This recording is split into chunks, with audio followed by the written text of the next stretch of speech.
प्रभु यहाँ पर दाखलता और किसान के बारे में बताते हैं। हम देखते हैं कि किसान खेती करता है, बीज बोता है, बीज फलवंत होते हैं और फल लेकर आते हैं।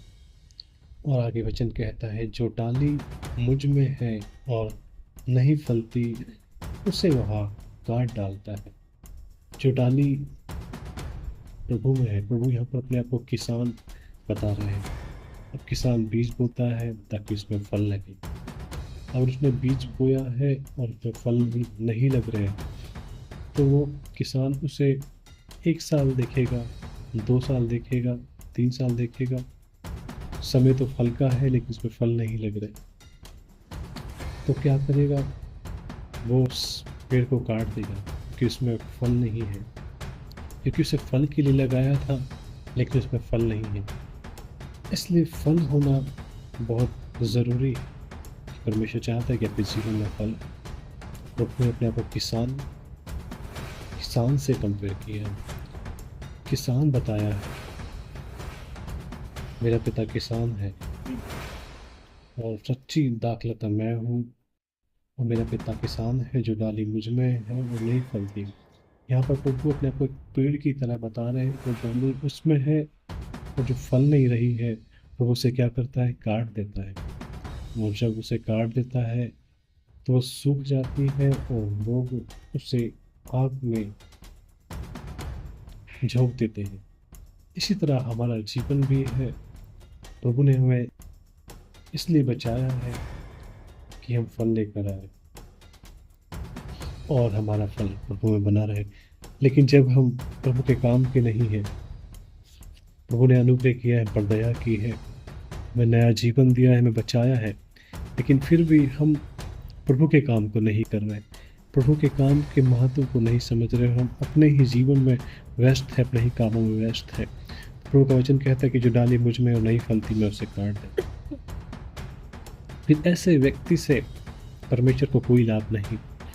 तो फिर परमेश्वर भला उसे क्यों जीवित रखे, उसे क्यों जीवन दे?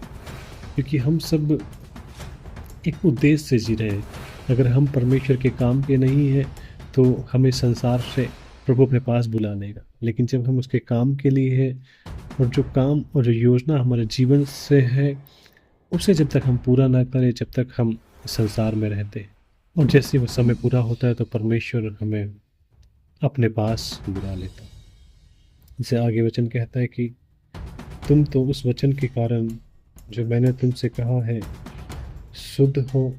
तुम मुझ में बने रहो और मैं तुम में। जैसे डाली यदि दाखलता में बनी ना रहे तो अपने आप से नहीं फल सकती। जो डाली है वो जब तक प्रभु में बनी ना रहे, जब तक वो फल नहीं सकती। इसलिए उसको फल लाने के लिए उस पेड़ से कनेक्ट होना पड़ेगा, जिस पेड़ से वो जुड़ी है। तभी उसमें वो पेड़ के जरिए वो फल उसमें उगने पाएंगे। अगर वो उस पेड़ में जुड़ी नहीं है तो वो फलवंत नहीं हो सकती। इसलिए उस पेड़ से जुड़े होना जरूरी है, जिस पेड़ में परमेश्वर ने आपको लगाया है। तब आप आशीषित होंगे और आप में फल होंगे, क्योंकि डालियों से फल नहीं आते परंतु पेड़ से फल आते हैं। और आप पेड़ में बने नहीं हैं तो फल आप में नहीं होंगे, लेकिन आप पेड़ में बने हैं तो फल आप में होंगे। जैसे डाली यदि दाखलता में बनी ना रहे तो अपने आप से नहीं फल सकती, वैसे ही तुम भी मुझ में बने ना रहो तो नहीं फल सकते। दाखलता हूँ, तुम डालियाँ हो। जो मुझ में बना रहता है और मैं उसमें, वहाँ बहुत फल लाता है। जब हम परमेश्वर में बने रहते हैं तो हम बहुत से फल लेकर आते हो, हमें फल होते हैं, हमारे जीवन में फल होते हैं। अगर आपके जीवन में फल आप देखना चाहते तो आपको परमेश्वर में बने रहना होगा, परमेश्वर की आज्ञाओं को मानना होगा, उस पेड़ से आपको कनेक्ट रहना होगा जहाँ परमेश्वर ने आपको लगाया है।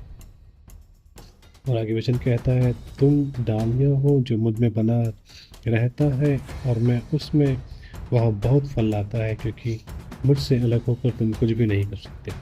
और जब हम परमेश्वर से अलग हो जाते हैं तो हम कुछ नहीं कर सकते। परमेश्वर ने आपको नियुक्त किया है अपने सोते से, उस पेड़ से, और जैसे ही आप उस पेड़ से अलग हो जाते हैं, डिस्कनेक्ट हो जाते हैं, तो आप कुछ नहीं कर सकते, कुछ भी नहीं कर सकते आप। और साथ ही जो दान और वरदान, जो भी चीज़ें आपके अंदर काम कर रही थी, वो भी शायद आपसे के अंदर से काम करना बंद कर दे। जो ग्रेस आप में था वो भी आपके अंदर काम करना बंद कर दे, क्योंकि अब आप उस पेड़ में नहीं हैं जिसमें आपको लगाया गया था, और आप डिस्कनेक्ट हो गए। तो वो चीज़ें, वो समस्या आपके जीवन में आने लगती है। इसलिए परमेश्वर ने श्रोता आपको दिया है, उस श्रोते में आप बने रहे, उस पेड़ में आप बने रहे, तो आप फलेंगे। लेकिन आप सोच रहे कि मैं कहीं और जाके लग जाऊं, जिस पेड़ में फल दिख रहे हैं उसमें जाके लग जाऊं तो मुझ में भी फल आ जाएंगे, तो ऐसा असंभव है, ऐसा नहीं होता। हालेलुया। आप बने रहे, आप अपने समय में फल लेकर आएंगे, और फल लाने के लिए परमेश्वर से कनेक्शन जरूरी है, उसकी आज्ञाओं को मानना जरूरी है। और आगे लिखा है, यदि कोई मुझ में बना ना रहे तो वह डाली के समान फेंक दिया जाता है और सूख जाता है, और लोग उन्हें बटोर कर आग में झोंक देते हैं। और जो मुझ में बना नहीं रहता तो क्या होता है, वो डाली की नाई काट दिया जाता है, फेंक दिया जाता है, और सूख जाता है, तो लोग उसे बटोर कर आग में जला देते हैं और उसका अस्तित्व समाप्त हो जाता है। इस समय को पहचाने कि कितने दिन आपके पास इस दुनिया में है, और आप उस दिनों का फ़ायदा उठाएं और प्रभु के काम को करें। कुछ लोग भूल जाते हैं कि प्रभु ने कैसे उन्हें लेकर आया है, कैसे हीलिंग दी, कैसे चंगाई दी, और वो प्रभु को छोड़कर अपने ही जीवन में लगे रहते हैं। उनके जीवन से फल नहीं होते, उनके जीवन में परमेश्वर का काम नहीं होता, वो परमेश्वर के लिए काम नहीं करते। तो फिर परमेश्वर ऐसे लोगों को अपने पास बुला लेते हैं। वो उस डाली की तरह है जो काट दिया जाता है, क्योंकि इसमें फल नहीं है। इसलिए हमारे भीतर फल होना ज़रूरी है। फल से मतलब है कि हम परमेश्वर के काम को करें, परमेश्वर की गवाही को बताएं, परमेश्वर के सुसमाचार को फैलाएं, परमेश्वर के लोगों के लिए प्रार्थना करें बोझ के साथ। ये सब काम हम जब करते हैं तो हम परमेश्वर से जुड़े हुए हैं, और परमेश्वर का बीज हमारे अंदर है।